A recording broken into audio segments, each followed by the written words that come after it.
Hello everybody, how we doing? I am Charles Barton, otherwise known as Viridian in the Discord. I am the Achroma Community Coordinator, and welcome to the Achroma Weekly News stream on the 7th of May 2023. I always have to look at the date in the bottom right corner because I always forget what day it is. Welcome one and all. I hope you are all having a fantastic bank holiday weekend. If you're here in the UK at least. If you're not in the UK, you probably don't have a bank holiday. Welcome in. So let's see who has joined us in chat so far. And the question that I posed to you guys at the start of this stream is, who is your favorite Realm Runner to play so far? Now, admittedly, I appreciate not everybody's got their cards yet, and some people may not have fully played with Realm Runners, but I'm sure we've all had a little look. So firstly, welcome in Fairy, welcome in Lewis. Lewis started off by saying, I don't think I have a favorite yet, but Hisano has been useful as a break glass in case of emergency in Heroes. Yeah, I did reply with that I haven't actually seen her be played at all yet. So I'm looking forward to seeing her a bit more often. Fairy says, I like the ones with the books and the one with the caps. So yeah, I think we've figured out that is indeed Yana and Haruto, two very good Realm Runners. But yeah, welcome in Fairy. Welcome in Heron. It's got to be Mutans or Hods on the run. Yeah, I really like that Hod deck, Heron. I'm actually going to be showing that one later on in stream. Welcome in to everybody in Hidden Gem. I'm not sure if I'm on speaker over there, but I hope you guys are having a fantastic day over at Hidden Gem store in Poole. For those that haven't been to Hidden Gem, make sure you check it out because it's an awesome store. I mean, I haven't actually been there myself yet, but that's because I've been too busy to. But it is a bit of a hidden gem that I intend to visit. But I hope you're doing well over there. Welcome in Taurus, my favorite Realm Runner. Oh yeah, it's me when I like to Realm Run to the store and steal all the pre-production card concepts. But yeah, good to see you, Taurus. Welcome in Bo, great to see you as always. Welcome in Ria, welcome in Sarah. Loving the beard, thank you. I'm growing it out a little bit. I'm jealous of Lewis's beard, you see, and I'm trying to get, it's probably gonna take years of experience.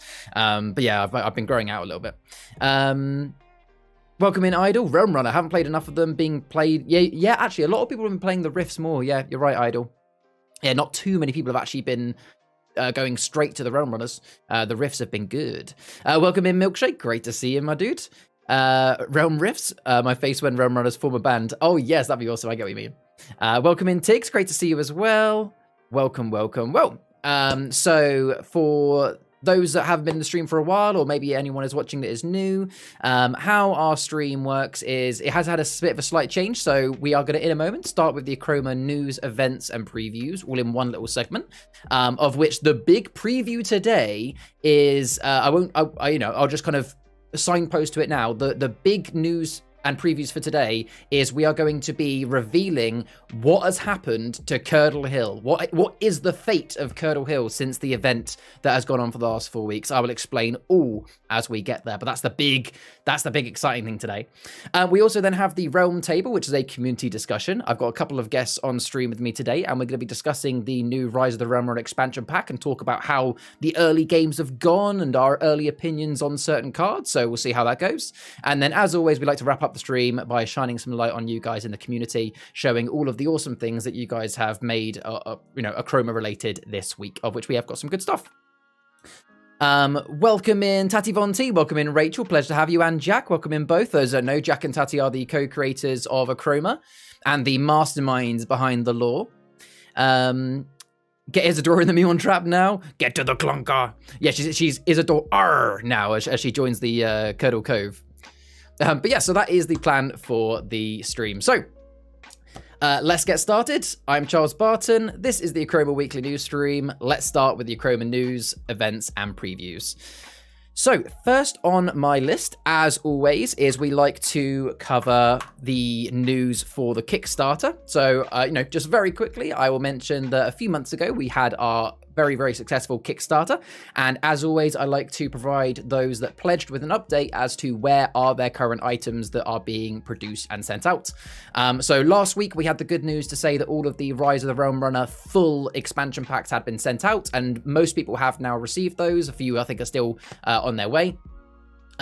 This week, the news is that if you pledged a Achroma palette, so just an Achroma palette by itself, or several of them, those have been sent out over the last few days. The team have been working incredibly hard at the store, picking and packing every day till the late hours, getting these cards all boxed up. So yes, if you had an Achroma palette by itself, or a couple of them, specifically not the expansion boxes, those have, as far as I'm aware, all been sent out. There might be a couple that might be a bit behind, but essentially they have been sent.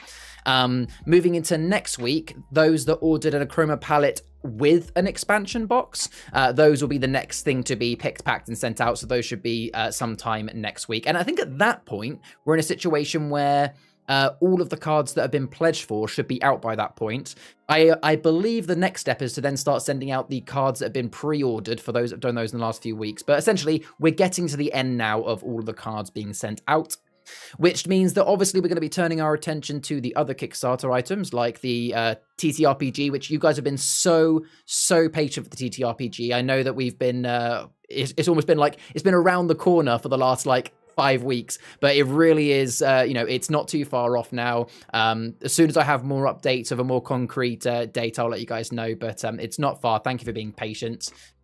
Things like the merchandise, the pins, and all the rest of it, we still have certain things coming in being tested. Some things I believe have already been ordered, but take time to get back to the UK. So again, it's a case of when we get it, we get it.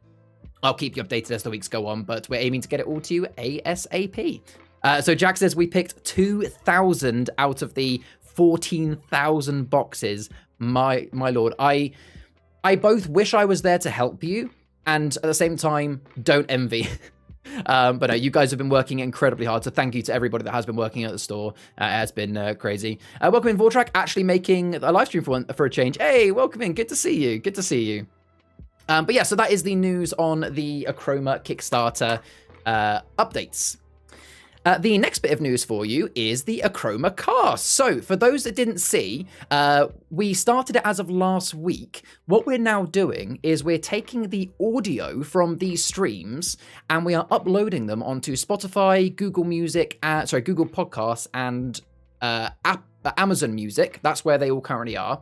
The first episode went live last week, and obviously, what's being recorded right now will be live tomorrow. So if you're listening to this on the AchromaCast podcast, shout out to you. Thank you very much for listening. But for those in the live stream now, I appreciate you guys can't always be here for the live stream. And obviously you can always just come back and listen to the live stream live on YouTube. But I'm the type of person that I like to listen to podcasts whilst driving in the car, commuting, on the train, in bed where you don't really want to watch YouTube, you want to listen to something. So if you missed the stream and you want to catch up on the news, listen to the round table discussions, then absolutely check out the AchromaCast on Spotify, Google Podcasts, and Amazon Music. It will be coming to a few other platforms in the next few weeks as they approve. But yeah, normally clashes of D&D. That's understandable. That's understandable. We can live stream the picking and packing. That would be amazing. Yeah, just like a 24-hour camera in the corner. I think a lot of people probably would actually tune into that just to kind of see the process. Actually, I think you'd be surprised. But yeah, so that is the AchromaCast. The link is down beneath the stream. As always, all of the links are down beneath the stream. As someone who's living it, you get bored pretty quick. I think you'd be surprised just how in terms of actually picking it. I think, Rachel, you underestimate my ability to enjoy the most menial tasks. I mean, I genuinely took pleasure. And actually, speaking of which, this is actually the next topic of discussion on the stream today. I actually really, don't ask me why. Maybe there's something's miswired in my head, but I genuinely enjoy repetitive menial tasks that have a good outcome. Like, for example, I was the one that recently updated all of the card database. It was just me just tapping in cards. It should have been mind-numbing, but I loved doing it because I liked the end result. And I think I would actually enjoy the picking and packing. If I was closer, I would genuinely be there helping out. So on the topic of the card database, so since Monday of this week, it is now fully updated. So all of the Rise of the Realm Runner cards and all of the expansion cards are now on the card database. So if any of you are new to Achroma and, you want to look at some of the cards that maybe you haven't got, or maybe you're playing against somebody and they play a card and you want to, learn more about it, then you can go to explore.achroma.cards. It's linked down below. You can type in any card or use the filters and see all the card details on there. The only thing to mention for you guys is that currently we are waiting for one thing to be changed on the back end. You will notice that all of the Rise of the Realm Runner cards incorrectly show as Realm Runners. So all of the actions, objects, locations, they all show as realm runners, which isn't correct. As soon as the devs have been able to change some of the fields for me, I'll go back and update it. But the main thing is they are all there available for you to see. So make sure you take a look at that if you want to have a look at some of the new cards. Can confirm that's a trait of Charles' Tree. Thank you, I'd appreciate it. Yeah, Ria says, same, I'd do it. It is satisfying when we finish a week and send it all us. Yeah, I bet that's a great feeling. I loved that photo that was put on social media of you with just all of those boxes. Maybe we can get some volunteers down to the store at some point. So the next bit of news is around the keyword dispose. So for those that had been in our Discord community server this week, there was some lots of chatting about the new keyword dispose that has come from the Rise of the Realm Runner expansion. And for those that didn't see the updates, so the keyword dispose hasn't changed in its very nature of what it does, but we have provided some very clear clarifications as to how exactly it works, especially in multiplayer games, which the community that have initially seen this update have given us some feedback that where before it worked before, but there was a few loopholes, there was a few bits that was a bit of a grey area. Now it's nice and clear. There's no grey areas. Everything works, and it is as simple as it can be to learn. I'm just going to do a quick read through of it just to make sure everybody in the stream is happy and anyone on the AchromaCast listening. But for more, if you have any detailed questions, then I'll direct you of where to look in a moment. But the key thing is, with Dispose being a keyword that you can use on your opponent's turns, we've added the glossary term of reaction. So a reaction, I'm just going to read it verbatim here. It is an opportunity to use keywords like defend or dispose using during another player's turn. You may react only after another opponent has declared they wish to deploy a card, use an ability if the card is on the canvas, or declared an attack. Each other player may only react once per opportunity, and see each keyword description for specific details. So what this means is when it's your opponent's turn, if your opponent says, I'm going to play this card, or your opponent says, I'm going to attack with, or your opponent says, I'm going to use this ability, that's your opportunity as the other player to say, hold the phone, I'm going to use my Dispose ability now. Now, let's look at Dispose then. So the top part is how Dispose has always worked. Erase the card with the word Dispose, and once erased, you can action the ability on the card. If this is during your turn, you may do this at any time. And you know what? Let's actually bring up a Dispose card just to demonstrate. Let me bring up... let's bring up Alchemist Tincture. There we go. So here's an example of a Dispose card. For those listening on the podcast, it's Alchemist Tincture. It is a +1, 2-cost object of power, and it has a keyword of Dispose. And when you dispose, you get to reveal an object and immediately deploy it for free. So let's explain how Dispose works when you're actually doing it in that sort of opportunity. So during your turn, if it's your turn, you can dispose at any point. Same as if you were doing an action. So you can dispose as many times as you want, whenever you want, just like an action. Obviously, only one dispose at a time. So you do a dispose, action it fully, then you would move on to the next one. But during an opponent's turn, each time they declare they are deploying a card, using an ability, or declaring an attack, ergo a reaction, you may use Dispose once as a reaction. Once you have declared you're using your Dispose, the Dispose effect happens first, then the original deployment, ability, or attack, if it can still happen. So as a quick example, let's say that I played a Breath of... No, let's say I played a Breath of... Yeah, I do a Fireball. I play a Fireball and I say I'm going to erase your Materno. Okay, I'm going to erase your Materno. That is your window to react. And let's say that you have attached to your Materno. I do have a object here that I can show for everybody on the stream here. Give me one moment. Let's go with oh, I'm in the wrong folder. I will learn these folders at some point. There we go. So let's say attached to your Materno, you had Impundulu Feather. Yeah, you guessed it, Lewis.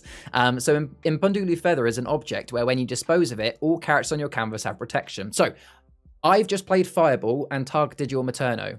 That's your opportunity to react. So you declare, well, okay, I'm going to dispose my Impundulu Feather to give all my characters protection. So your dispose happens first. So now all of your characters have protection. They're in that bubble. And then my Fireball happens, but the Fireball just ping, pings off because you can't be attacked with, doesn't do damage to something with protection. So that's the simple answer. I do something, you react with Dispose, the Dispose happens first, and then the ability if it still can. The only time where it gets a little bit different is when you've got multiple people that want to use Dispose in a 3 or more player game. So as it says there on the screen for those on the stream, so when choosing to react in a multiplayer game, declare and resolve each use of Dispose in turn order, ending with the original player's deploy ability or attack if it can still happen. The original player can't re-react. So a quick example is, let's say I was player 1, Vortrack is player 2, Lewis is player 3. So I could play, let's say, a Salem Spring promo card, and I'm going to say I'm going to steal 2 from Vortrack. Vortrack, you're the second player. You could then say, okay, well, as a reaction to that, I'm going to dispose of my object, which I have got here. Where is it? Oh no, it's under Flutterby.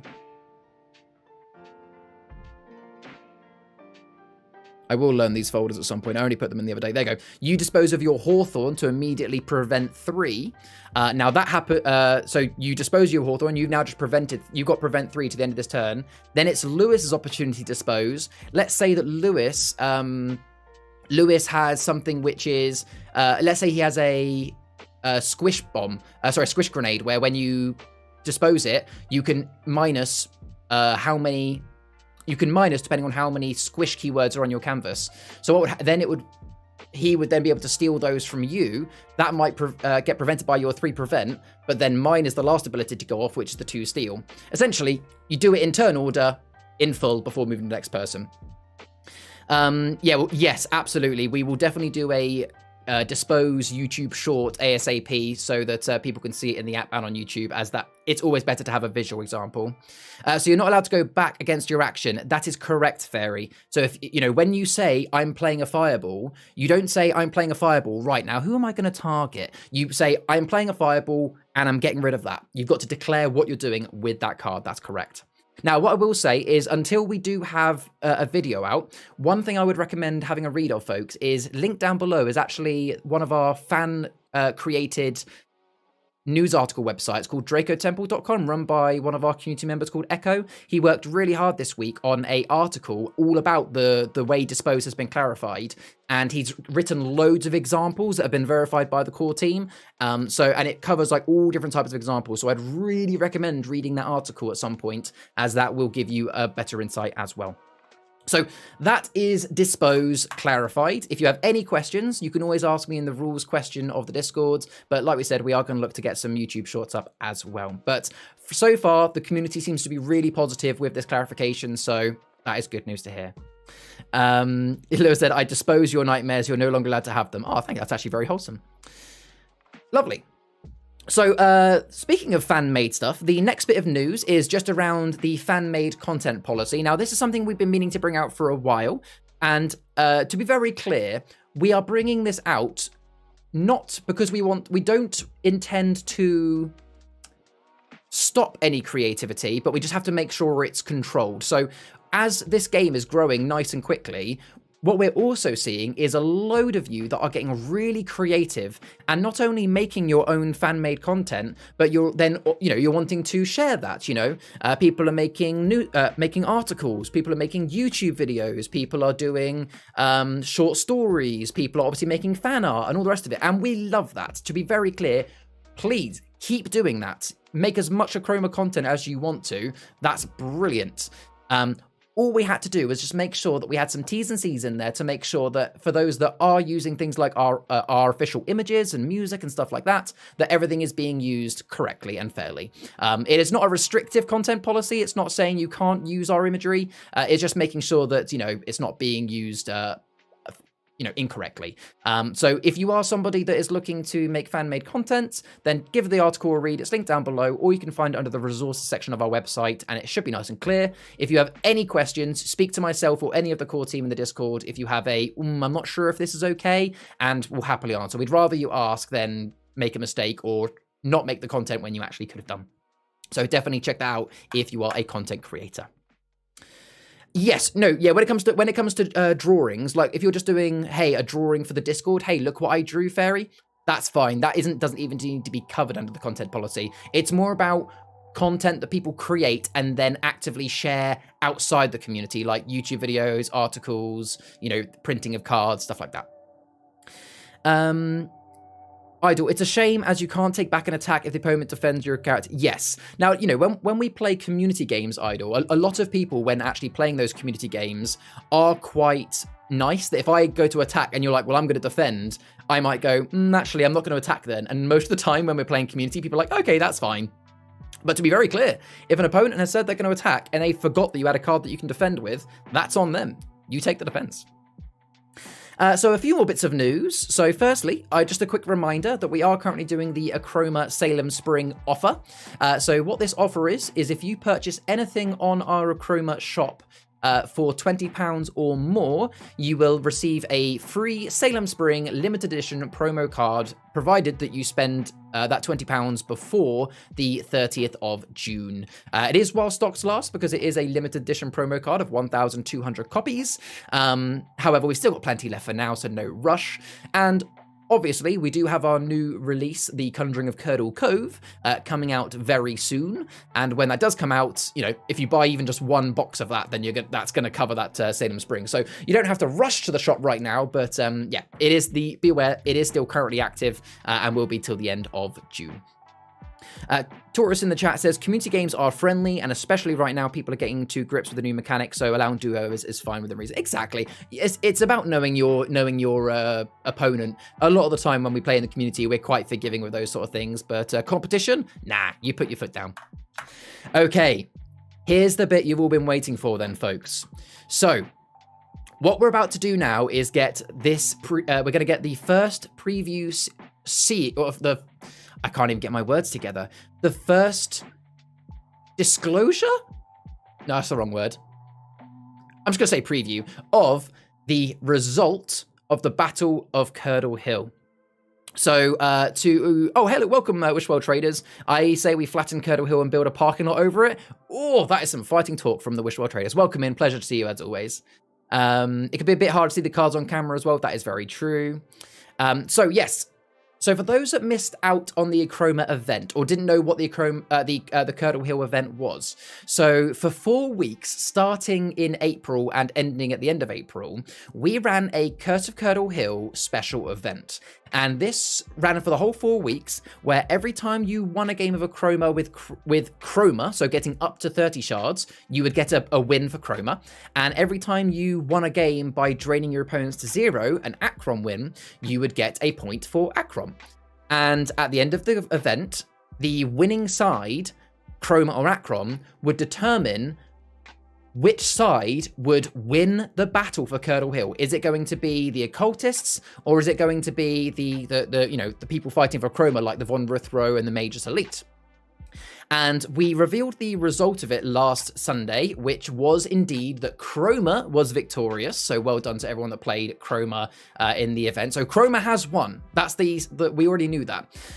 What I have for you today is the result, as in the story. So we're about to find out what has happened to Curdle Hill. Now, I'm going to be honest with you folks, I have not seen this yet. I have not read it, so everything we're about to read is brand new to me as well. I can tell you what to expect, what we're about to see. So now, not everybody will know this, but if you were to have ever purchased one, if you were lucky enough to purchase one of the Curse of Curdle Hill collector's editions, you would receive some newspaper clippings like this one I have here. That's upside down. So, I won't put this on stream too much because this is for collector's editions only. But yeah, so this Curdle Chronicle, that is the newspaper that writes articles for the Curdle Hill area. This is the newspaper you'd get through the door if you lived there. So what I'm aware of is that the image we're about to see that gives us the story for Curdle Hill in terms of what's happened it's not just a random story, it's actually the next, it's the next day's paper for Curdle Hill. So we're about to see the result of Curdle Hill as told by the residents of Curdle Hill. So it's going to be really cool. What have we got in chat before we get started here? Will anyone join my anti-Copper Joss alliance? Oh no. Idol says Kara Curdle managed to spread enough prevent. Yeah, appears so. Tora says I founded the anti-Joss alliance, myself and Adam. I'll head the Copper Joss Appreciation Society. That's very nice, Ria. Sarah will be co-founder. This alliance is outrageous. Nice argument, unfortunately. You on trap. Okay, so are we excited, folks? Let's get ready. I'm gonna go to this scene. So you for those watching live with me, you won't be able to see my face, but at least you guys can then properly read the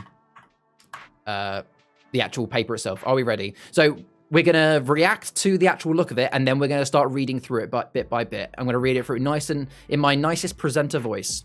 Okay, here we go. Where's my cursor? There we go.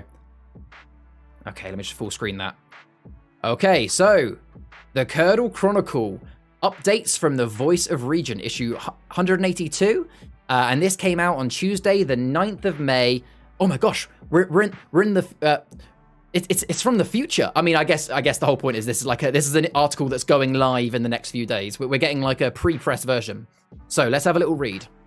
A plague upon our heads, broken as good prevails over the realms, by Elspeth Aurora? Am I saying that name right? Elspeth Aurora? We'll have to find out more about her. So, the emergence of the Achrom cloud above Curdle village appeared to the witching community as the arrival of Doomsday, and the events that followed across neighbouring realms led to a magical imbalance for all its inhabitants. The arrival of the toxic magical element dubbed Achrom has caused mass disturbance as it finds its way into the most rural corners of our realms.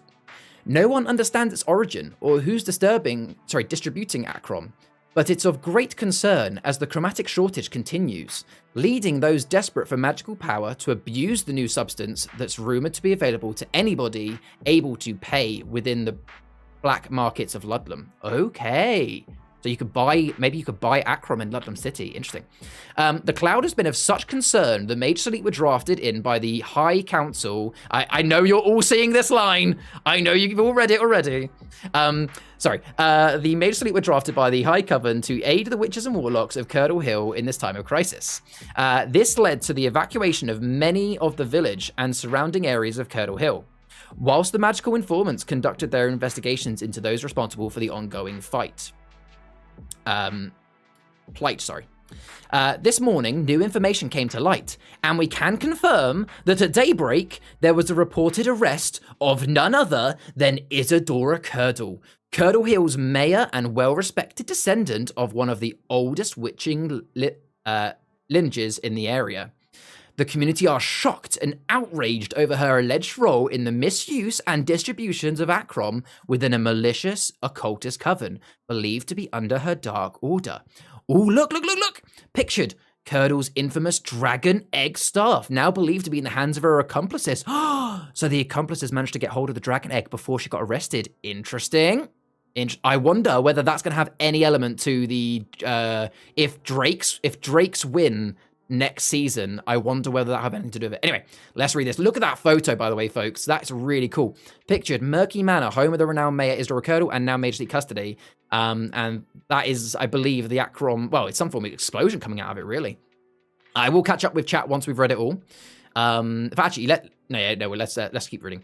So, Isadora Curdle arrested in the early hours following the Achrom investigation. She's currently imprisoned by the Mages Elite officials. So, Isadora Curdle was seen screaming and magically bound under the guard of Chief Detective Cronus as she was dragged from her property, Murky Manor. The luxurious home of the Countess became the epicenter for drama as the Achrom cloud was dispelled and erased with the help of its rumored heroic realm runners led by a powerful Chroma user that is yet to be identified. Wait, let's read that again.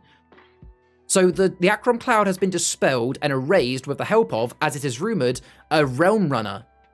Ooh, I wonder which realm runner did that. One thing we do know is that the concoction would have to be one of the purest chromatic power to undo magic of such an immense size. Okay. Whom's is this? Okay, the black dragon egg, Isadora's renowned... the black dragon egg, the Isadora's renowned staff, is now suspected to be with her accomplices that escaped. So some escaped.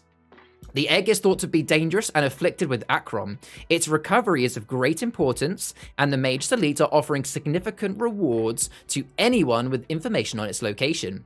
The circumstances and evidence surrounding the incident are yet to be released, but an unnamed source said. Ooh, okay, so the egg is missing. I wonder if that's going to appear in Curdle Cove. We got a quote here. The explosion of magic that erupted from the chimney stack, there we go, that's this up here, filled the sky with colour. It was quite a sight. I only hope to be a caster of that magnitude one day. The magic drew the Achrom cloud into its aura, causing it to break and scatter into chunks across the horizon. It was a thing of beauty to see our lands freed of the darkness. Oh, that's brilliant. The curse was lifted, and the streets are now safe as residents regain rationality and resume normal life. So I wonder if the crazed Curdle residents, now become uncrazed Curdle residents. The Mage's Elite have warned that although the ringleader was apprehended at the scene, there are many dangerous occultists at large, now fleeing from the town. They could be hidden in plain sight in the streets of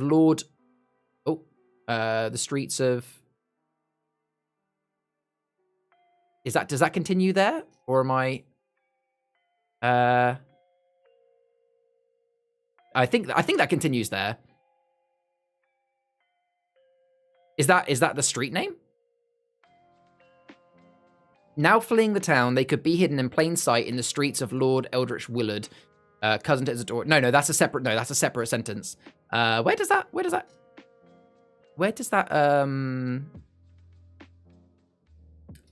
there might be a thing that's been cut out there. To be confirmed. Again, as a reminder, we have a copy that's 2 days early. It's like we're the editors. So well, they could be in hidden plain sight of where are they hiding? Yeah, we'll fight. Well, don't worry. We'll so for reference, guys, this will be going up on the website somewhere for you guys to read and evaluate at a later date. So that, whatever that line is, will be added back on. So, we've got Dismay in the Dark, Trouble at Curdle Cove, and Lord E. Willard, did he know? They're behind you! Welcome in, Lord Maiden. So, let's see your reactions to page 1, and then we'll read page 2. So, what we got here... almost thought that was the house from Up. It does look like it with the balloons, doesn't it? You're right. Is Otrix okay? She probably is one of the ones that's escaped. She's alive. She's coming back. Sorry, Idol. Boo, we don't like dragons. We love dragons. Tora says, okay, so 2 things. Unidentified Chroma user and the dragon egg is still being the cultist. Yeah, that's pretty cool. You hope it's Dexter. That would be very cool, Sarah. The person I remember from a while ago being mysterious in Chroma. Idol says, I reckon it's Yana the Dispeller. That would be cool. My Otrix theory is going to be true. Who knows? Who knows? Okay, so let's read page number 2 then. So, bitter belief from Curdle family. Lord Eldritch Willard defends from afar. Okay, who's this fella? So, Lord Eldritch Willard, cousin to Isadora, okay, was approached in the small village of Luxmorn, a stone's throw from Curdle Cove. Ooh, is this potentially one of the first locations in Curdle Cove confirmed, Luxmorn? For his opinion on the arrest of his once well-respected family member and her behaviour. The warlock seems somewhat agitated by the presence of the press correspondence, but did say the following before curse casting. Before curse casting? What's curse casting? That's cool. Curdle family members have always had great ambition. I assured Isadora has reasoning to participate in the realms of dark magic for factors of good that are unbeknown to us all at this time, and I will not partake in this petty gossip. My cousin is looking for solution to the chromatic shortage, and I do not condone this invasion of our privacy and the accusations that are being directed towards the family. Okay, yeah, this man definitely is sending signals of being a secret occultist. I also want to know what curse casting is, if I'm honest. So it is ironic that Lord E. Willard is in favour of the Countess Isadora, as alleged they haven't fully healed over her father, Earl Horace Clyde Curdle's decision to gift Curdle land to his only nephew, Lord E. Willard. It was rumoured to have upset the eldest daughter of the Curdle dynasty, and yet it's not thought to be public knowledge what the youngest daughter, Cara Curdle, felt about the controversial transaction. Okay, so there's a bit of controversy in the family around who gets the house sort of thing, or who gets the land. However, the only son of Isadora's aunt, Ivy, oh my gosh, we're getting so many family members. Ivy Pandora Curdle, Lord Eldritch was favored by the legendary warlock despite having 2 sons of his own. I need somebody to like make a family tree. We need to write a family tree up here. Isadora felt that her eldest daughter herself, or Amos, her elder brother, should have... Wait, she has an elder brother, confirmed. We're getting so much. Should have rightfully inherited the beautiful coastal lands. Coastal, yeah, it has to be Curdle Cove. And has not visited them since her father's demise. Wow, so much information in there. That's brilliant. The Curdle family have long been involved in controversial tales, and Lord Eldritch is no different. Turning his skills to ruling the trade routes in and out of the coastal paths. Yeah, we're definitely going to get Lord Eldritch in Curdle Cove. For reference, I know nothing of Curdle Cove. This is a guess, but surely. Lord Eldritch overcharges and exploits Luxmorn villagers for essential goods. These accusations have been long denied by the Lord. Achieving transparency around the Curdle family and the goings-on in the Willards territory has become increasingly difficult over the years. Due to their renowned magical strength, extensive chromatic reserves, and the protection their name and reputation has afforded them. Only time will tell what will come to light as we await for the Countess Curdle's trial before the High Coven Council. Oh, that's so cool. I'm going to have to reread that on my own time and start drawing up a family tree, because that's insane. New keyword, sibling rivalry from Taurus. That's amazing. And the never-ending family tree grows. Well, we did find out from Rachel in the last live stream that there is eight, what's it called? I can't remember the word now. Layers of family. What's the word, chat, for layers of family? Why can't I remember this word? Generations. Generations is the word I'm looking for. Yes, we've had it confirmed that 8 generations. Tati Von T, thank you, confirms in the chat that the line that's missing up here is in the streets of Ludlam or as far as the southern coastal line. I see. So the occultists that are fleeing are likely going towards Ludlam or Curdle Cove. Very interesting. So we got a little bit more to read. I say a little bit more. Little bit more to read. The last bit. So occultists in the underbelly of Curdle. Who knew they were here? ... So the arrest of Isadora Curdle has unveiled the truth that Achrom was accumulating the strength in the darkness of Curdle Hill, hiding in plain sight. The Achroma alliance was growing exponentially, with our seemingly trustworthy mayor at its head. Family to the notoriously outspoken countess believes she had been seeking resolution for the chromatic shortage, which is rendering many magical families at the mercy of living life without magical abilities if the issue isn't resolved. The Witching Realm isn't the only one to be feeling the effects of the magical essence running short. But the uprise of this dark magic being distributed to the vulnerable or ambitious means that many warlocks and witches are experiencing strength and power in abundance as a result of using Achroma's power source. Interesting.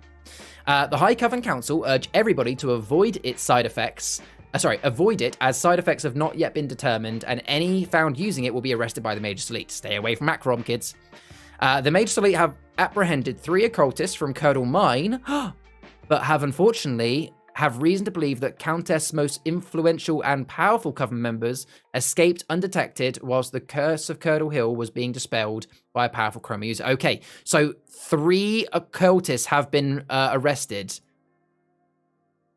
but the most influential and powerful have escaped. Okay, so I imagine that's just a few warlocks and shamans have probably been arrested. I imagine that Otrix and Pytharis have probably escaped. The Curdle Chronicles is starting a realm-wide appeal for information that will help Achrom affiliates be recognized and brought to the High Coven for judgment. Until the chromatic shortage is rectified, it's been recommended by the High Coven Council that you use your remaining magic reserves as caution, as Spiritor is struggling under the Achrom strain. So they're getting news from the other places. And fairies are not being as regularly deployed to paint neighbouring realms. Basically, it's saying there, the fairies won't be here to paint us with chroma, so use your chroma wisely. You might not be getting another delivery soon. If the battle continues, it's reported to be that all portal... Well, sorry, I just read that before my voice read it, and I got excited. If the battle continues, it's reported that all portal realms to be opened to enable races to fight alongside one another to combat this misuse of dark magic destroying our chromatic reserves. Are we going to get an endgame version of Achroma? Just like all of the portals opening and just one big fight of Achroma v Achrom? I am for this. I am for this, Rachel and Jack. Please. This is the outcome I want. Multiverse Achroma. I want this. The Battle of the Five Realms. Oh, that'd be awesome. So it's feared that although Curdle Hill is the first to see the devastating effects of the widespread Achroma users, the original sources are based somewhere unknown. Okay, so it doesn't necessarily come from Salem Player. The curse of Curdle Hill has been overturned by those that stay true to Achroma. For now, they are defying the urge to fall at the knees to temptation, but how long before every witch and warlock has no choice but to abandon their loyalty to Achroma and explore the possibility of the possibility that Achrom may be the only way as darkness descends. Essentially, they're saying if Achroma runs out, then Achrom might be the only way for witches and wizards to continue using magic. In the event that a new source of Achroma is not found, we may have to accept Achrom as a substitute. Interesting. Oh, what do we think, folks? I mean, firstly, from myself, a massive congratulations to Rachel and anyone else that had any input in that article. Beautifully written, fantastic information. I'm going to need to read that myself about 3 or 4 times to really get the most of that, but absolute... Oh, is page 3 missing? Is it supposed to be a page 3? Is there actually a page 3? It's supposed to be a page 3?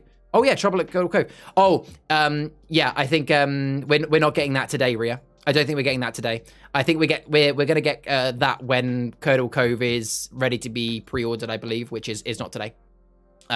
So yeah, I think that's well spotted, Ria, that there is a page 3. Yes, that is coming in the near future, folks. That's what I'll say. So there will be a newspaper article coming. Yes. No, genuinely, I have not seen it. I have not seen it. Yeah. What else have we got in the chat here? So Vortrack says mix and match different realms and decks. That would be epic. I mean, chaotic, but epic. That would be awesome for the cards. Yeah, it would be crazy. Isn't that my last comic I made? Less Achroma, more randomness. Pretty much, very, yeah.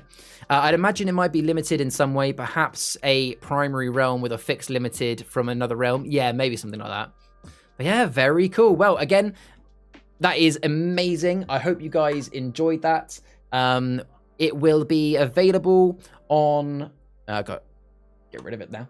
It will be available on the website. I will try and get it up by tomorrow on the website. I am on holiday, but I'll make it work. So for you guys to be able to read. But what I'll do is, if Jack and Tatty, if you're in the stream, are you happy for me to just put that PDF in the Discord straight after stream, so at least people can download and read it straight away if they want to?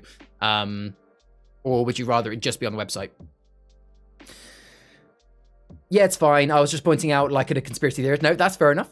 Achrom is just condensed chroma. Yeah, it's, as far as, well, we don't know much about Achrom, but what we do know is that it appears to be, Achrom is almost like all of chroma smushed together. It's just like, it's so powerful because it's everything combined into one, but therefore it's very, very hard to wield.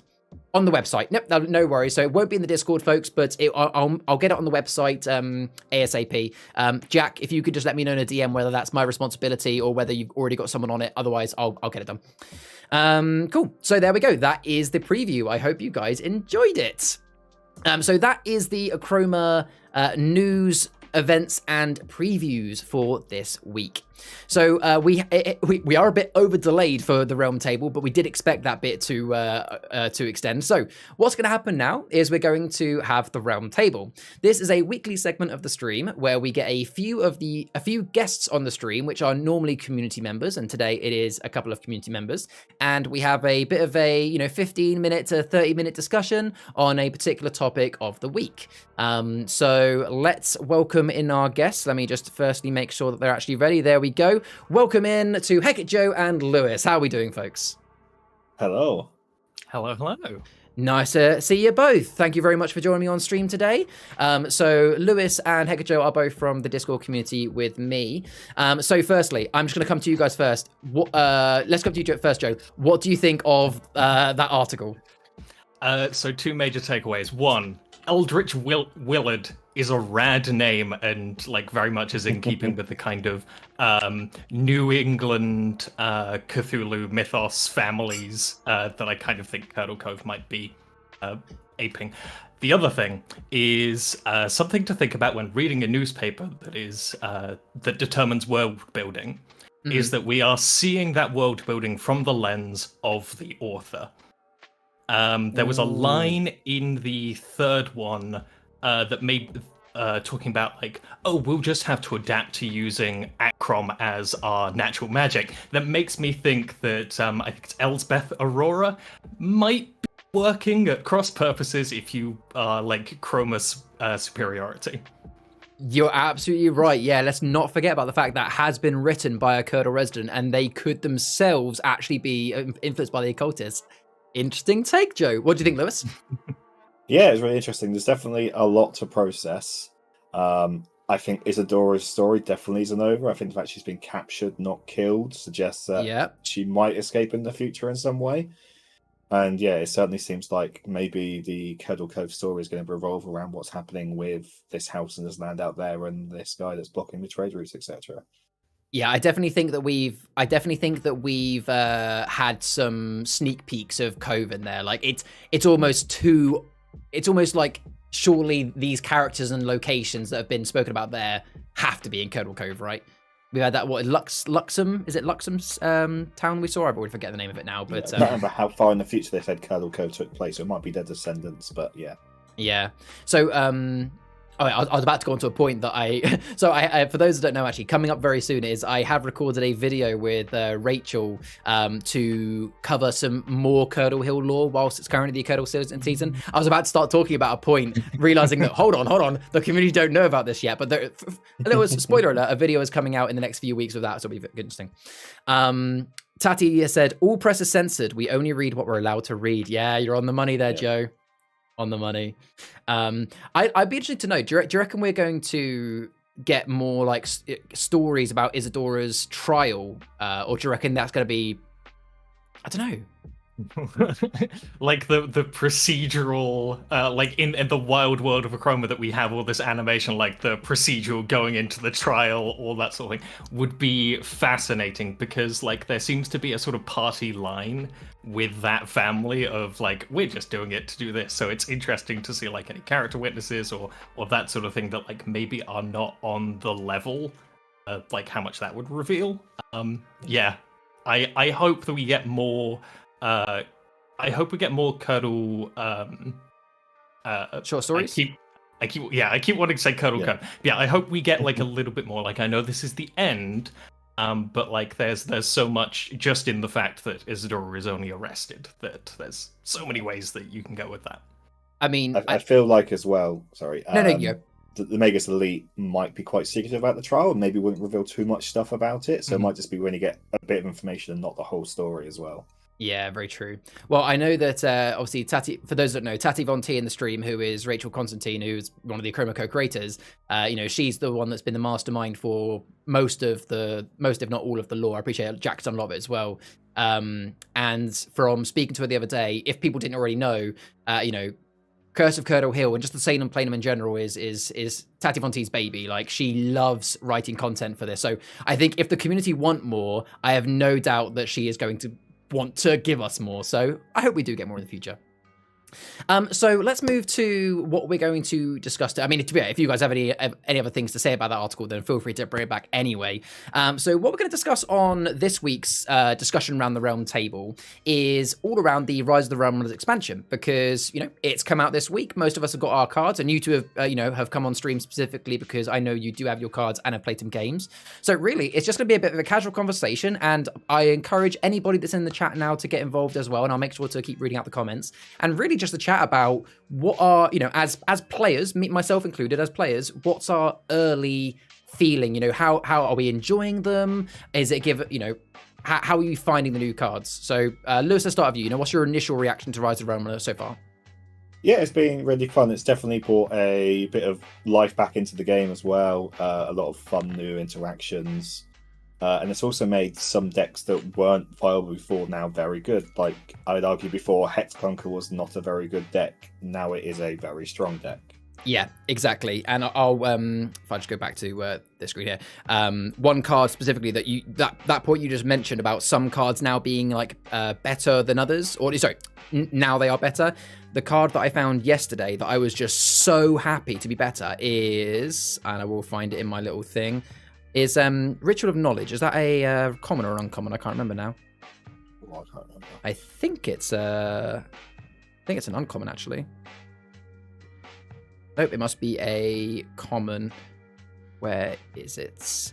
Ritual of Knowledge, there we go. So Ritual of Knowledge is actually one of those cards that, for those who don't know, Ritual of Knowledge is an action, 2 cost. You sacrifice a card on your canvas and then you could draw 2 cards.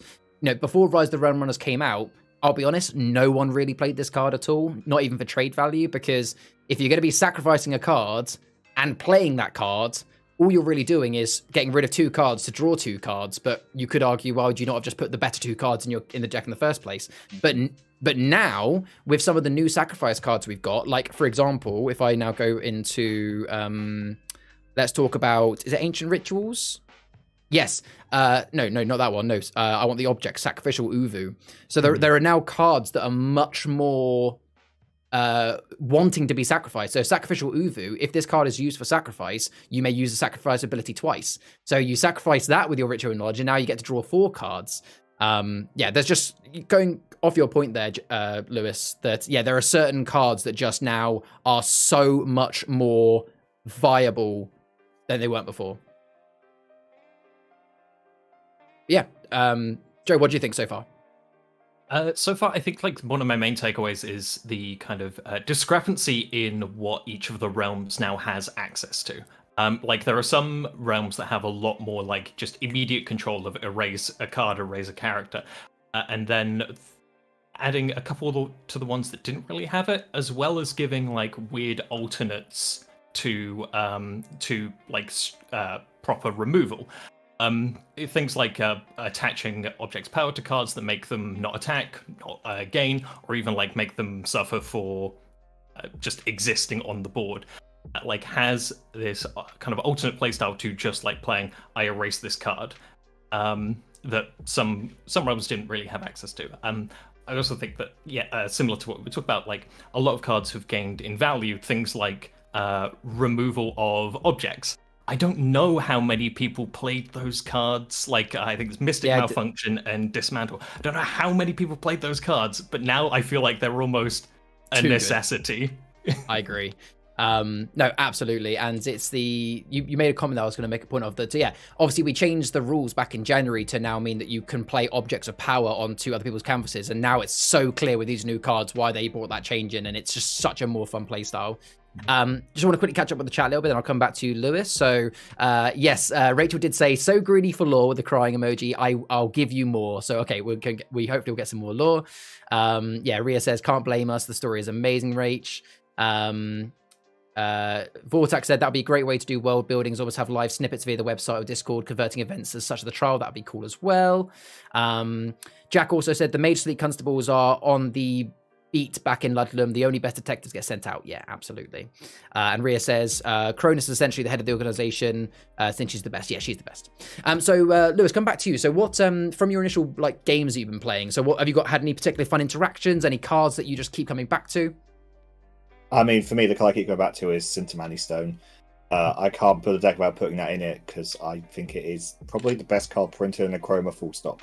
Do you think Do you think it's been actually buffed? Because it actually got changed because they thought it was too powerful. I think they might have accidentally buffed it. Yeah, so it got changed because it was basically Murky Mana after Murky Mana got nerfed. Yeah. And I think now it's just better. Like digging any player's dregs for any card, that means people can't just be trading stuff for high value if it's a good card, and if they play something good and you get rid of it, you can then just get it back yourself. There's Sintamani Stone for those who haven't seen it. It's gone over Joe's face for a second, but I'm sure Joe doesn't mind. But yeah, Sintamani Stone, for those listening on the audio podcast, it's a 5-cost heroic realm relic with Steel 2 and has an action, which is dig a card from any player's dregs and immediately deploy it for free. So, Lewis, how would you like to describe the evil combo that you, and I think Echo has also got to it quite quickly, but would you like to explain what are the best combos of Sintamani Stone for me that you've been enjoying? I mean, it just means that you can constantly return Hex Clunker if it gets removed. Because as long as you've got a Sintamani Stone in your graveyard, you can, or sorry, in your dregs, you can use a Hex Clunker Engineer to bring it back, play it, bring your Hex Clunker back, and you can do that at least twice. Hex Clunker can also find it, so it's ready to play. And yeah, it's just making it so you've got to remove Hex Clunker at least 3 times before it's actually gone from the game. I like to think that when you remember that Hex Clunker in the lore, he's not. I say he. I've just gendered a machine. The Hex Clunker isn't a one-off machine. It's like a police vehicle. It's confirmed that there is multiple of them. So I like to think that every time you dig for it, it's not actually the same one. It's just like another one just comes along. So you just can't keep them all down. But no, that deck has been really, really tough. I've played against it a few times, and it's genius. You love to hate it because it's absolute genius, but it is tough. What about yourself, Joe? What cards have you gravitated towards so far? What decks have you been enjoying? Yeah, not quite as spicy as the kind of world-ending giant machine of a bunch of objects of power. For those who don't know, I'm sure people who've played me in the Discord know, I'm quite a big fan of Norsoplanum. I do play other decks, I swear. One of my favorite kind of like aesthetically wise that I have always struggled to be kind of settled on a deck build is the Briscavi. There is a lot of power in that sub-faction, but it's all kind of keeping it out because a lot of it is like based on characters. And one of the ways to keep character control is to destroy your opponent's characters, which is pretty fairly simple. One of the cards I found that is just so useful in doing this, and I really didn't think it was that worth it until I played one game with it, which is Roll with the Punches. So that is 2 cost, and then characters you play can attack that turn. I've used that to have like sacrificial Briscavi Raiders just run in and take out like a 2 cost and a 3 cost, just so I then have the most characters on the board.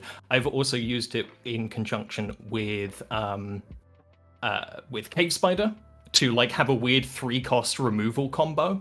And the other thing I've used is I've comboed it with Durnwin to basically eliminate people's entire set of locations. Because theoretically you could play obviously 3 cards per turn, so you could play a character as one card, play Darwin and again, for those who don't know, I'll put it on the stream and I'll also explain it for those who don't know. Darwin is a one of the realm relics, which when you attach it to a character, the character can now attack locations, and then if you play Roll with the Punches, it means that you can raise a location that turn and gain the shards. And if you attack a location like Throne Room or Hex Clunker, you're getting 5 or 6 shards back, which is effectively paid for over half of what you've probably spent. And with Rage, it's 2 locations. Oh, of course, yeah, with Rage it's 2, so you get rid of 2 locations. They're even better. Yeah, if you do it with them. Definitely a very strong combo. That is pretty cool. I like that. So for me personally, the thing that I've been finding most fun about palette building with the Rise of the Realm Runner cards. Also, by the way, Rach says, gotta go, better get writing. Have a great night. Well, thank you very much, Rach. Is I've been really, really enjoying the Realm Runes and Realm Rifts. Specifically, actually, the Realm Rifts. So I won't show them on the screen, but for those who don't know, the Realm Rifts are new legendary realmless locations. There is 4 of them, and all of them have the same ability, which is reveal a card with a certain color every turn, or once per turn you can do it, and in your resolve you gain +1 for each card on your canvas with that color. The only difference being there's one called Acrom Breach, which just changes it to minus for each one with Acrom. And I've been really enjoying building palettes with those cards, and specifically trying to make a palette full of those colors. And even though it hasn't actually gotten me many wins yet, one palette that I've enjoyed the most is I made one using the Flora one, so it was a green. And I built it in Curse of Curdle Hill, so in Salem Planum, and I filled it with cards that had green in, but also that had Achrom in. So it was all green and Achrom cards, like Green Raven, the Rabid Dog, cards like that. And so it is a Achroma deck because the legendary get +1 for every card on the board that's green. I put obviously Huxon in there because he gives you +1 for each location and character out, so that's all good buffs. And he's magenta actually, but he's in there for the cards. But then you've got Arabella's Recipe, which is a new action, which is you play it and then you get to steal one for every card on your canvas that has both Achrom and a coloured Chroma shard. So even though it's not the best deck in the world, it's got lots of cheap characters, cheap locations with green and black in them. So you can get everything seems to synergize together really well with some of these decks. And that's what I'm getting the most fun out of. Like, do you guys agree that previously the decks were just, you'd build palettes with mostly cards that were just outright good cards with a few combos, but now you can actually build decks that are just full synergies.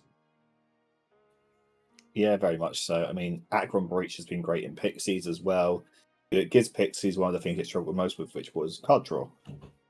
Like, I know it's not technically drawing a card, but it is, you're getting a new card every single turn. Absolutely. It really helps out any deck in that sort of style. It makes them much better. Yeah, I think I'm a big fan of theme, and anything that kind of pushes you in the direction, whether the theme is just the colors being the same is great. Like, specifically for the Realm Rifts, of all of them, like I've had a couple of sub-factions I'm not particularly interested in building decks for. I built a deck the first day of like Monastery Keepers, like all of the research. Yeah, I did that too, yeah. Yeah, like never built a deck for them before. Like, it's not a thing that interests me. I would say one of the alt art cards did help with that. And then putting in, I think it's Aqueous Breach, because there's already so much dark blue, and you already have like Chroma Storehouse and Chroma Overflow. You're already in that kind of line. That just seems like the natural progression. Yeah, I've built I'm sure we have lots of cards that are different, but that was one of the first decks I gravitated towards, again, because I love the idea of, before the Rise of the Realmers came out, there were loads of types of decks, or loads of there was quite a few factions that just, people did play them, but everybody agreed they weren't that great when you're playing against a very high powered deck. One of them being Briscavi Raiders, one of them being the Denizens, Von Ruthros. Like, there were quite a few that just fell short. But yeah, now you've got these extra cards that synergize, and suddenly a research deck is like, could be top tier. It's really fun. And I really like with the Realm Runes as well, how there's two different ways of playing them. You can play them in a deck which is heavily in that color to get a big gain or drain from them, or you can play it as, I've got nothing else in this deck apart from the one card I want to hit that's that color, like we do in Hexclunker, and it makes it really interesting. You have two different ways of playing the same card. Yeah, so for those who haven't seen, this is an example of one of the Realm Runes on the screen now, and I'll read it out for those on the Chromacast. So the Realm Runes are 4-cost actions that say reveal a card with a certain color. So the one I'm looking at, Algiz, is yellow. You then get to deploy that revealed card for free, and +1 for each yellow on your board. So yeah, as Lewis is saying, you either put that in a palette that is full of yellows, so you're going to get loads of the +1, or as Lewis has done, Lewis, for example, in his Hex Clunker deck, what are the two you have? Izaz and Kunan. Kunan, so the cyan and the red one. So in Lewis's Hex Clunker deck, he's got Kunan to reveal a card with red, Izaz to reveal a card with cyan, but in that palette, the only card with red or cyan is Hex Clunker. So effectively, these two runes become ways of guaranteeing finding Hex Clunker much quicker. And if you get your Hex Clunker and you get those in your hand, it's a free trade, am I right? Yeah, very much so. No, it's really, really good. Joe, is there any like decks that or palettes that you haven't made yet, but you're like, I just really want to make this card work? Oh boy, is there a specific one? I think one of like, I haven't quite got it to work yet, and I think it is just because I am so excited about cramming all of it in, and I think it absolutely can work. Like we mentioned Drakes, getting a bunch of sacrifice. I love Drakes, yeah. Just like aesthetically, absolutely beautiful set of cards. But yeah, I'm trying to like mixing and matching, playing as much as I can. The one, if I was to pick one card that I really want to make work in a Drake deck, this is going to be extremely mean. Okay. So in Draco Temple, there are a lot of cards that are discards. Yes. That there's not too much of that in other realms. I really want to make a deck that is with a lot of discards, that if only there was some sort of realm runner that made you suffer for drawing cards to try and make up the deficit. That would just be awful if Mutans was in a discard palette. Yeah, yes. Absolutely. So Mutans, actually, if you'd have asked me that question, what card are you most looking forward to making a deck with? I haven't made a deck with the Mutans yet, but I've been meaning to. So for those that don't know, Mutans is a 2-cost realm runner. It's the only character that you actually deploy onto someone else's canvas, and when Mutans is on your canvas, he can't attack, and whilst he's on your canvas, you must pay 2 shards whenever you draw a card. So yes, well, yeah. So yeah, the idea is, I guess, if you put that in a Drake deck where you're forcing them to discard a lot of cards, I see your thought process here. I force you to discard all your cards. If you have no cards in hand, you have to draw every turn, and even if you have like 1 card in hand, you still want to draw because you need more cards. Yeah, that's brutal. That's actually quite brutal. Actually, I like that. This is why I mostly play Chroma, because I come up with stuff like this. Let's see what some of the chat's saying. So Heron says, everyone likes Huxon, and no, we can turn him into the dark side. Yeah, I'm sure we can. Fairy Bread says, drain 2 and steal 1 for each character and location on your canvas. Jack says, Alt Art Monstrous Keeper. Oh yeah, that's one of the best ones in my opinion. Is that one of the ones that drew you to the research? That's yeah. It is up there. It's my second favorite because I have to give it to Civ. Oh yeah, the Civ is incredible. That's the reason I was like, how would I make a deck work with this? There's a lot of dark blue. Okay, we got this. Heron says, oh, next alt art card for Murky Manor should be in the side of Tatty House. Oh, I mean, if they ever did more alt arts for Curdle Hill, they should definitely do that. The aftermath of Murky Manor. Yeah. Now not so Murky Manor. Yeah, Sarah says I hate him. That's in reference to Mutans, not either of you two. Mutan loves traders. Yeah, that's very much a counter for traders. And Ferry says some of the realm runners don't like humans. Will we get another planet for Terra? What do you mean another planet for Terra? I mean, are we going to Mars? I mean, I'm not sure. Oh, sorry. Some of the realm runners don't look like humans. So yes, because not all of the realm runners are actually from Terra. So I'm pretty certain Mutans is from the Spirit of Platinum.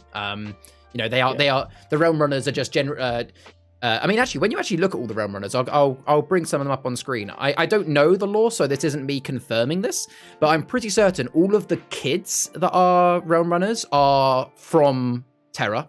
So all of the kids are actually indeed from Terra at least. But I'm pretty certain all of the realm runners that are adults don't look like humans. Isano's got pointy ears. She's definitely not from Terra. Terra being human realm, if those don't know. Hod is definitely human. Mutans, no, he's definitely a pixie. Fisto, he could be a human. Yeah, he could be human. Is a magician, so also illusions and such. Yeah, true. Who knows what he looks like? I don't know what type of creature Hisano is, but I constantly can only think of her as the humanization of capitalism in general. Yeah, pretty much. She could still be a human, just for some weird modifications they've chosen to have.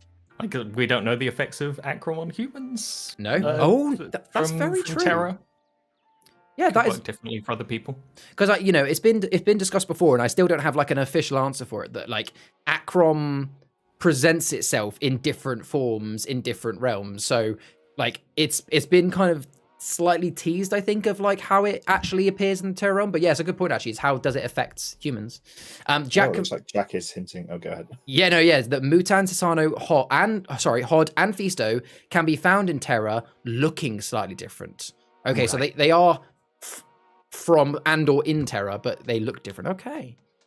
And Richard, welcome to the stream, says discard 4 cards. Matt Waters clearing me out today. Yes. Did he use the sacrifice onto Uvu? Yeah.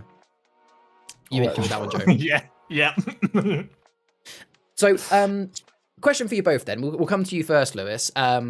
So with your initial playtesting, I say playtesting, the cards are out. With your initial first week of Rise of the Realm Runners, do you feel that they are so I'll start my question again with a bit of a statement. So my biggest hope for Rise of the Realm Runners was pre-Rise of the Realm Runners, there was about maybe 3 or 4 decks that were the best. And if you didn't play one of those 3 or 4 decks, you weren't at a good advantage in like a competition. I appreciate that Achroma is not naturally a competitive game, but it's a good topic to talk about. My biggest hope was that when the Rise of the Realm Runners came out, that we would move to a much wider spectrum of what is considered a really good palette. Well, you could choose from tens of palettes. I know it's really early doors, and I know Hex Clunker deck is screaming at us, but do you feel like we've now got the options to be able to really make many very good palettes, not just one or two amazing ones? I very much think so. I think it really helps that a lot of the cards, well, all of the realm relics are realmless, so you can run them in any palettes, and that's helping elevate a lot of different palettes and different factions into being a lot better. I'm definitely seeing a lot more varied stuff that all seems to be very good and just has different ways of winning, which is, quite nice. And what about yourself, Joe? Yeah, I think like giving people more options is always great. And I think what I have found for the most part in like the games I've played is like because there are now so many cards, you can only fit a certain amount of them into canvas, which means you can try to go like as general, like I'm going to deal with every problem. But then that kind of takes away from like what your deck is intended to be, unless you just want your deck to be, I counter the other person. I don't win, I just make the game really long. So I think that like we're going to find that a lot of decks, like there's going to be a lot more variety in decks, mostly because certain decks have certain answers to certain questions. There's decks that very easily can deal with locations. There's decks that have a lot more equipment to deal with objects of power. So I think whereas we kind of said like here are some archetypes that are going to win games. Like occultists, traders, like that's kind of very general. I think we're definitely going to see a lot more specific edge cases, and that just comes from having more options, having more legendaries, having more rares. Like it's going to be interesting to see how that all shakes out. Like at some point we'll find a point where we know that like there are decks that are better, can deal with the most amount of problems, but with the amount that's in the game right now, we'll either not see that for a long time, or there'll be easy answers to those decks if you play very specifically. Yeah, so I love what you said in the middle there, because there's actually a point that I wanted to bring up on stream and I completely forgot about it. So you've reminded me that's one of the things that I found deck building is, as you mentioned, that when I used to build palettes before Rise of the Realm Runners, I would try and build my palette to do a bit of everything, a bit of control, a bit of steal, a bit of gain, a bit of character control, a bit of location control, a bit of everything. And you could build those decks very easily. But now it's like if the purpose of your deck is to do X, you can't also have it do Y and Z without making it actually... If you try and do a deck that does a bit of everything, you actually can't make a very good deck. You really have to pick one, maybe two things that your deck is designed to do and stick to it. Which means that, you're right, we're seeing loads of... Like already, I've seen so many creative palettes that have, you never... if you were playing against a Spiritor palette from Ball of Flutterby, you would like guarantee, there's going to be 2 full palettes in there. There's going to be 2 infirmaries in there. There's probably going to be a Copper Joss, and used to be there was a Double Trouble in there. There's always going to be a Wincy in there. There's always going to be a Dovetail in there. There are certain cards you're like, it's going to be in there. There's going to be 2 role reversals. Now, a lot of those cards probably will still be in there at times. Good cards, but it's now. Actually, there's been actually a few times that I've been playing against Spirata specifically, and I've gone, I've gone hard. I've played this really good character. You're probably just going to roll reversal it, aren't you? And the other person's admitted, actually, I don't think I have that one in this deck anymore. Like people are really having to start cutting those good cards. I think it is a bit of a trap though, because I think especially people that are newer to deck building games, one of the first things they start to cut is their control, and actually the control is a very important part of every deck. Yeah. Every deck should be having location and character removal, because if you don't have that and they play something troublesome, you're just out of the game. Yeah. I agree. Something like I mentioned earlier, and I think that now control looks a lot different than just erase this character. I want a bit. So my Mutans deck that I want to build is you mentioned earlier. We've got lots more of these objects that are like play an object onto a character. That character now can't attack or resolve and things like that. I want to build a Mutans control deck. So it's like imagine putting Mutans on someone else's board and then putting I think there's some other objects which make you like, which is the one that makes cards cost 1 extra or something like that. The Corrupted Orium, is it? Yeah. Is it Corrupted Orium? Yeah. So I might make it if it that's Wishwell. Is that Wishwell? Is it? Or is that Draco? But either way, like if you made a deck with Mutans and that in it, play Mutans, play that onto it, and now, they can't attack to get rid of it. Put Jamshid Orb on that character as well. So now they've got a Mutans with Jamshid Orb and that. They're paying 1 for everything, and they have to pay 2 every time they draw a card. I want to build an evil tech like that.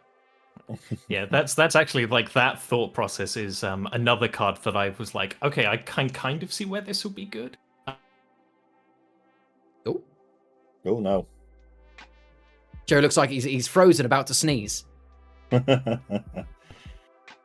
He might come back in a second. There we go. You're back, Joe. What are you saying? There we go.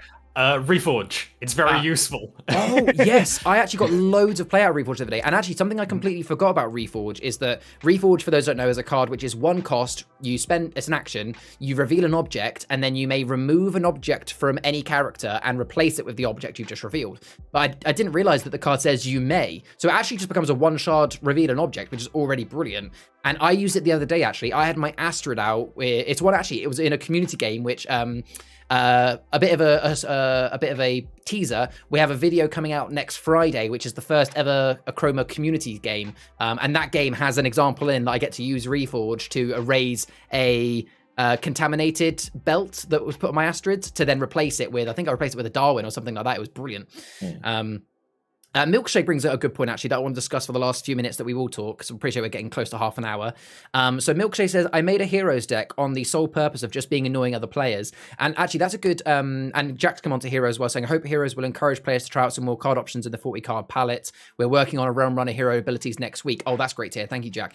So yeah, obviously, for those who didn't see, we have earlier in the week had the update to Heroes, where now you only have to have 1 of each legendary, which makes it much more accessible. Now, I personally haven't got around to it yet, but Lewis, I know you have. Joe, I'm not sure you have. Let's have a discussion about how have Rise of the Realm Runners affected Heroes.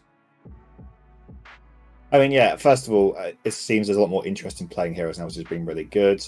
We've been playing a bit of Hidden Gem, and it's been really fun. It's a lot of people are just being like, this is my 30-card palette, and this is my 10-card extras that I put in when I'm playing Heroes. And I think that's a really good way of doing it, especially if you haven't got enough cards to be having multiple decks. It's a really good way of just being like, I can make this into a Heroes deck by adding in these 10 cards. And yeah, it's been really fun. I'm very much looking forward to getting the Realm Runner hero abilities next week, because I think some of those will make really fun Heroes decks, but at the moment it's kind of like I can't build around them too much because they haven't got the abilities yet. Understandable, yeah. Joe, have you had a go at Heroes yet, or you just not had time for it yet?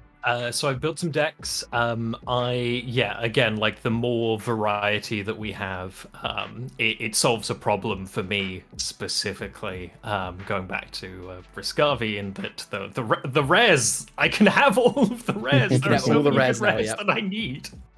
But yeah, I'm excited to play it. I just haven't had like the kind of in-person chance or the online chance to do it.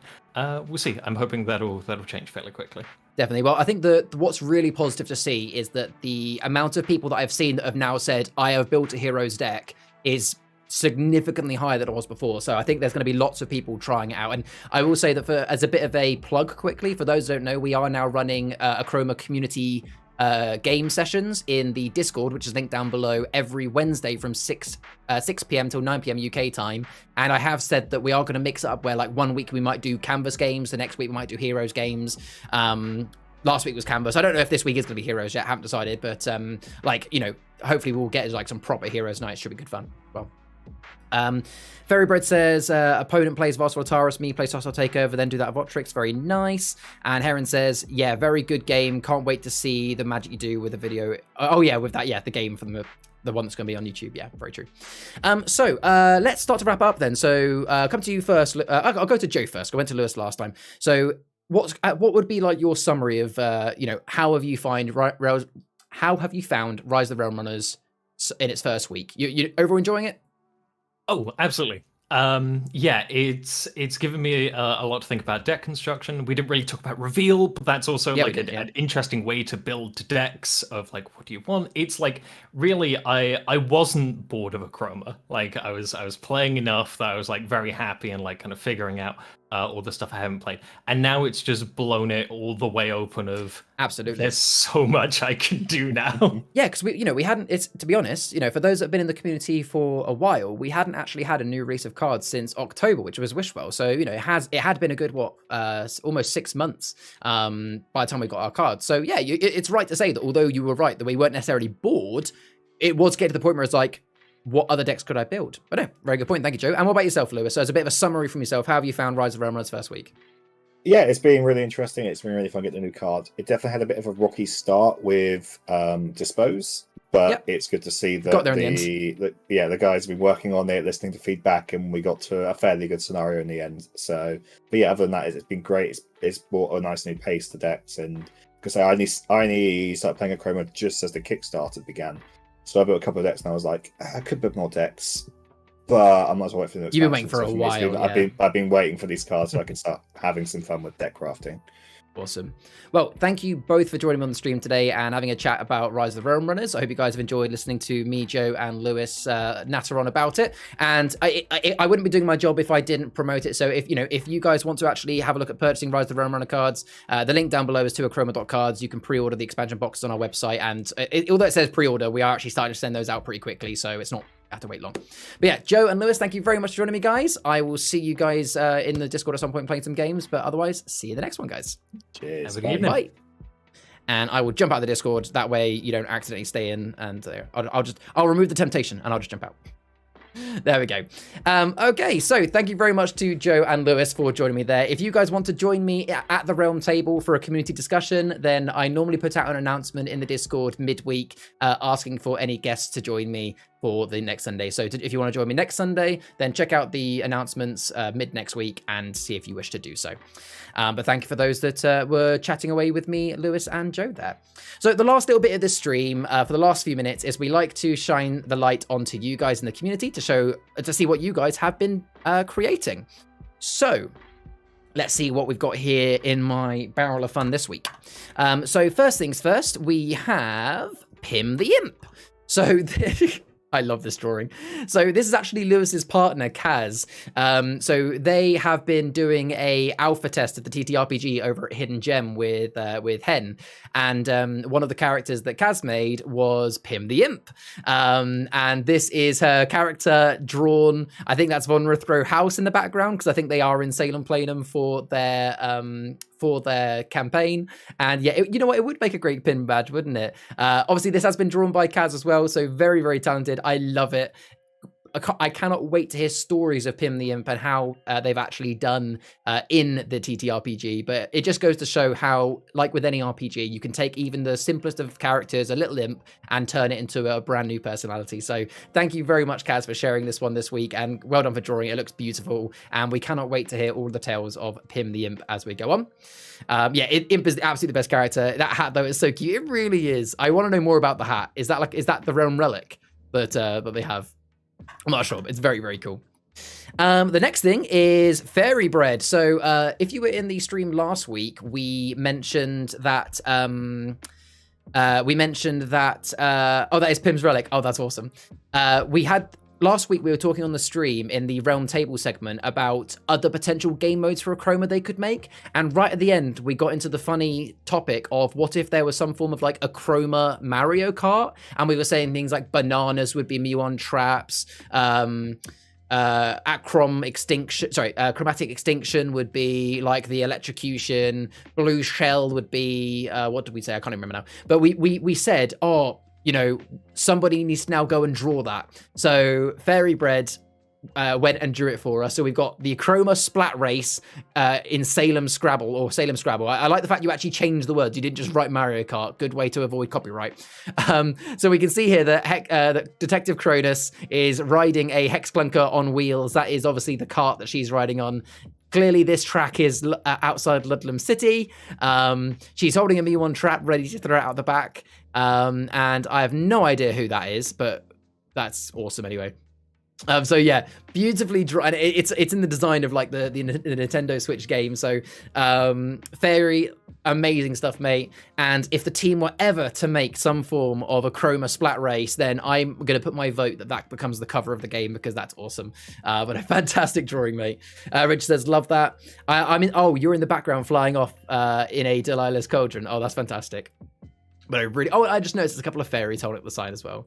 Idol, got a dip as you can guess what's starting. Catch you tomorrow morning. No worries, Idol. See you in a bit, buddy. Yeah, I'll catch the F1 when it's when I can. So next on the list is Milkshake, who I believe is in the stream, or might have left stream now. I don't know. I think they said they might not get around to finishing it, but I thought you guys might find it fun that Milkshake dipped their toes into trying to add a chroma to Minecraft.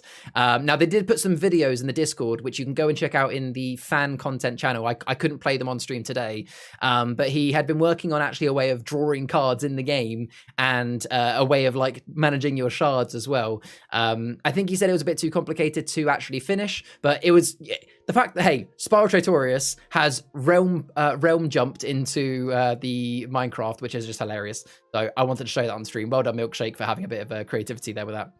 Gotta go. Stay safe. No game tonight. No worries, Richard. Enjoy your evening. Great to see you as always, mate. So yeah, well done, Milkshake, for creating that. And then the only other things to mention is that the Wishwell Traders have brought up a new video this week. So if you don't know, Wishwell Traders is a community, is a channel that makes community videos for Achroma. They make some brilliant videos looking in depth at some of the cards in the different realms. And this week specifically, they brought out a video. I've got it on my list here. They brought out a video discussing the best looking cards in Wishwell. So definitely go and check that out. It is linked down below. And thank you, Wishwell Traders, for continuing to make Achroma content. And also a honorable mention, I know I mentioned it earlier, but there is the Draco Temple community website run by Echo. He has posted a couple of articles this week, but the most important one is the one around Dispose. Genuinely, I can't recommend enough that you click the link down below and have a read of his article, because it really helps explain Dispose with some great examples that we've worked on together. So if you haven't already, go check out his articles. There's some great stuff on there. And thank you to Echo for creating those. Milkshake, I can finish it. I think I figured a way to fix it. Awesome. And the agreement. Oh yeah, was that well, didn't I mention that last week? Did I mention that last week? I feel like I did. But there is an Achroma Tools website. Yeah, I did. Okay. But still do go to achroma.tools, because that is a deck building website that Lewis made, and it is brilliant. Love Wishwell Trader videos. Great research on it all. Yes, it's been really eye-opening, actually. I've learned a few things watching it myself. It's been great. And then the last little bit of the community showcase that we like to do is we like to look at a deck that's been built. So as we've been talking about Rise of the Realm Runners, it would be rude not to show you guys a deck that has been built by... so this has been built by... Heron in the Discord, and this is his deck that was played in the community video. I won't tell you the results, but the community games video that's going live next Friday, this deck is played in it by Heron. So it's all around nasty control cards. So if I zoom in a little bit on these, so you can see here that the legendary is Hod. So it's called Hod on the Run. So Hod is a realm runner where when you play him, you choose another player, and whenever they gain shards, you gain shards too. Jamshib Orb is in there, which is the orb, it has protection, and the attached character can't be erased. So the general premise of this deck is that you give the Jamshib Orb to Hod, so therefore Hod is very hard to remove. You've got Sintamani Stone in there to be able to dig for Hod if you need to. Clubber Dagda and Darwin, just very, very strong removal. And then when you actually look at the rest of these cards, there's loads of cards that make things cheaper, but also loads of cards that have control, like Wing Clipper, Contaminated Ballistics Belt, and cards to be able to find those. When you actually look at it, the deck itself doesn't have that much going for it. It's very much a utility type palette, but when you then manage to get Hod and Jamshid Orb out, everything changes. And without too many spoilers for next Friday, when you watch that game, you'll see that for most of the game, Heron playing this deck is, you would consider him probably in last place. He's kind of flying under the radar, and then everything suddenly changes and it gets really interesting. But no, it's a really, really interesting palette. It is very much singled around getting your Hod and Jamshid Orb out, but it works very, very well. So well done for Hod. Well done to Heron for making this one. For those who don't know, we do have a channel in the Discord called Canvas Forum, where you can post pictures of the decks that you make and people can then comment on them. This deck is in there, so if you want to check this deck out at a later date and give Heron some feedback or just go and have a look at it, then it is all in the Discord. But yeah, really like this deck, Heron, and for those that want to see this deck in play, then make sure to check out the Community Games video that's going live on Friday. And there we have it. With that, that brings us to the end of today's stream. I hope you've all enjoyed it. But yeah, we've had some incredible stuff in the stream, loads of good news coming out. Obviously, the big preview was the fact we have had the result for Curdle Hill, and as I said, we will get that newspaper article on the website ASAP for you guys to be able to dive into. We had a really good Realm Table community discussion with Joe and Lewis, so thank you to both of those for joining me today. That was great, and well done to everybody that submitted something for the community showcase this week. Massive thank you to all of you that joined me in the chat today. It wouldn't be as fun live stream if it wasn't for you guys joining and chatting. It makes it so I'm not just talking to myself. Thank you, Lord Maiden. Thank you, Jack. Thank you, Heron. But yeah, so what's going to happen next is the stream is going to end. Now, I'm going to be brutally honest, folks. The F1 starts in 2 minutes, so I'm going to watch that for the first half an hour. However, I recommend that, so what we normally do after the weekly stream is we actually go play some games in the Discord. So if you want to click the link down below and join the Discord, I know that some people are going to be jumping in there now. I'll be in there in about half an hour after the F1 started, and we're going to play some games of Achroma. You're more than welcome to come and sit and watch if you haven't played before, and we're going to discuss today's stream, all of the news, and get some opinions on that newspaper article. But thank you very much for watching, folks. I have been Charles Barton, the Achroma Community Coordinator. I will be live again at 7 p.m. next Sunday for the next weekly stream with all the news, previews, and the discussion around the Realm Table. But in the meantime, have a fantastic start to your week. See you in the Discord if you're going to join me in there. See you later.